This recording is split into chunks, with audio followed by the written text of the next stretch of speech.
Emulsion, Wikipedia audio. Note 1. The definition is based on the definition in Ref. Note 2. The droplets may be amorphous, liquid crystalline, or any mixture thereof. Note 3. The diameters of the droplets constituting the dispersed phase usually range from approximately 10 nm to 100 μm, i.e., the droplets may exceed the usual size limits for colloidal particles. Appearance and properties. Note 4. An emulsion is termed an oil/water emulsion if the dispersed phase is an organic material and the continuous phase is water or an aqueous solution, and is termed water/oil if the dispersed phase is water or an aqueous solution and the continuous phase is an organic liquid. An emulsion is a mixture of two or more liquids that are normally immiscible. Emulsions are part of a more general class of two-phase systems of matter called colloids. Although the terms colloid and emulsion are sometimes used interchangeably, emulsion should be used when both phases, dispersed and continuous, are liquids. In an emulsion, one liquid is dispersed in the other. Examples of emulsions include vinaigrettes, homogenized milk, mayonnaise, and some cutting fluids for metal working. Graphene and its modified forms are also a good example of recent unconventional surfactants helping in stabilizing emulsion systems. Egg yolk, in which the main emulsifying agent is lecithin. In fact, lecithos is the Greek word for egg yolk.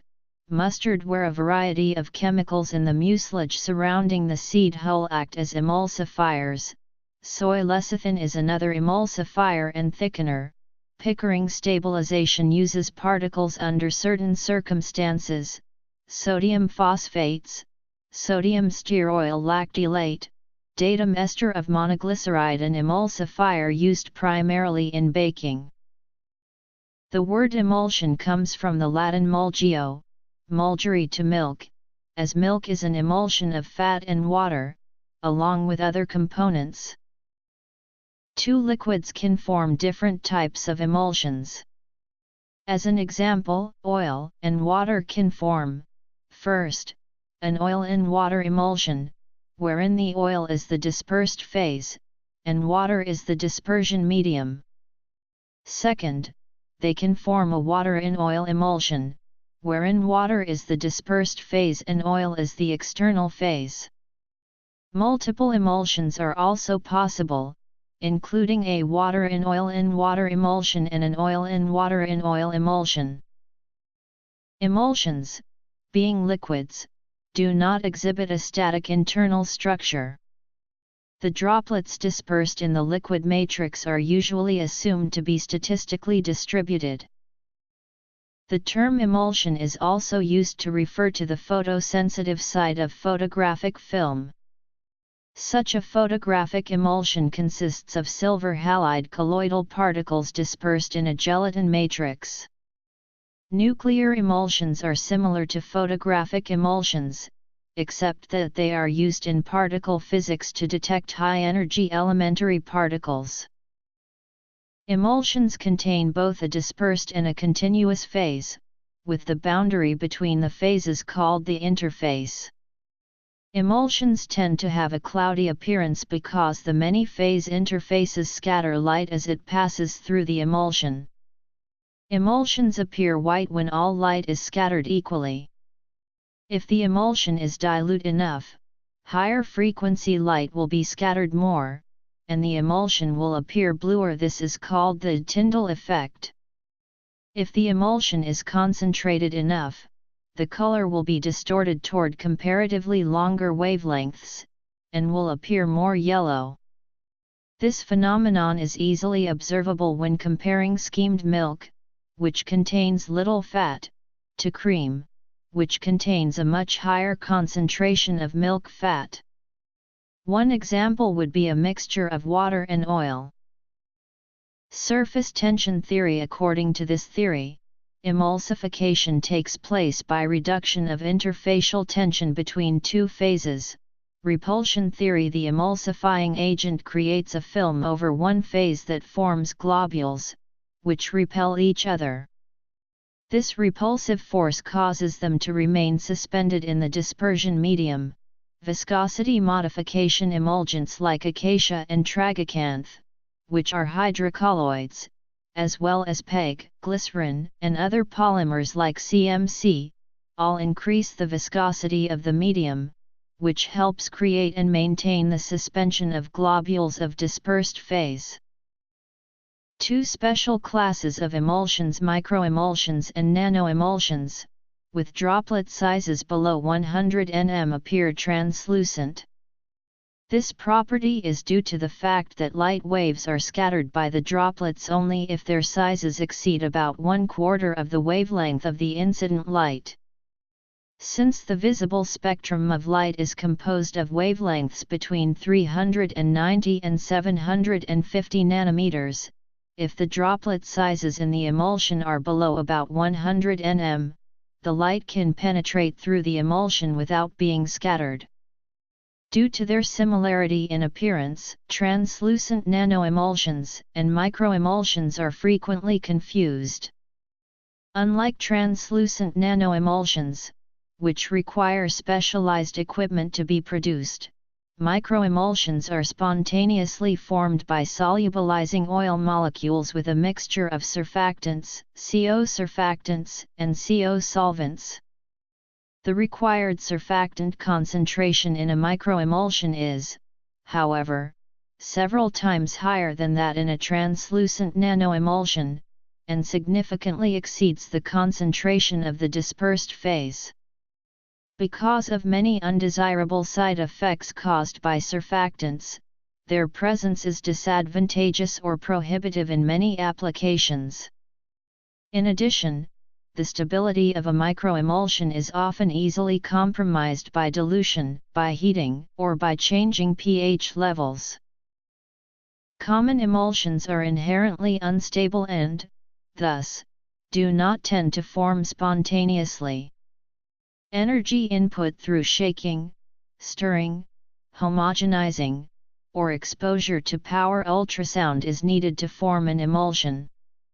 Over time, emulsions tend to revert to the stable state of the phases comprising the emulsion. An example of this is seen in the separation of the oil and vinegar components of vinaigrette, an unstable emulsion that will quickly separate unless shaken almost continuously. There are important exceptions to this rule. Microemulsions are thermodynamically stable, while translucent nanoemulsions are kinetically stable. Crema in espresso: coffee oil and water, unstable emulsion. Mayonnaise and hollandaise sauces: these are oil and water emulsions stabilized with egg yolk lecithin, or with other types of food additives, such as sodium stearoyl lactylate. Homogenized milk: an emulsion of milk fat and water, with milk proteins as the emulsifier. Vinaigrette: an emulsion of vegetable oil and vinegar. If this is prepared using only oil and vinegar, an unstable emulsion results. Instability. Whether an emulsion of oil and water turns into a water in oil emulsion or an oil in water emulsion depends on the volume fraction of both phases and the type of emulsifier present. In general, the Bancroft rule applies. Emulsifiers and emulsifying particles tend to promote dispersion of the phase in which they do not dissolve very well. For example, proteins dissolve better in water than in oil, and so tend to form oil in water emulsions. The geometric structure of an emulsion mixture of two lyophobic liquids with a large concentration of the secondary component is fractal. Emulsion particles unavoidably form dynamic inhomogeneous structures on small length scale. The geometry of these structures is fractal. The size of elementary irregularities is governed by a universal function which depends on the volume content of the components. The fractal dimension of these irregularities is 2.5.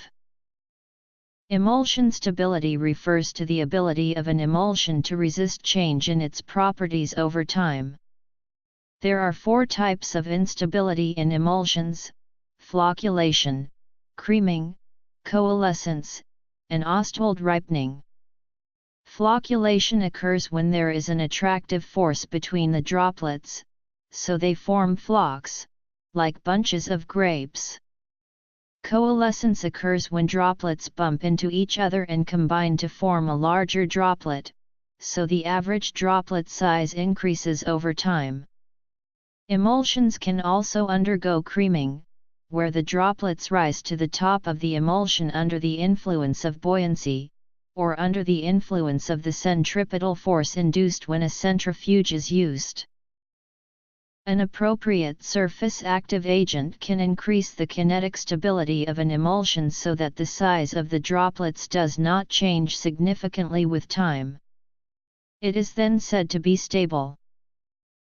The stability of emulsions can be characterized using techniques such as light scattering, focused beam reflectance measurement, centrifugation, and rheology.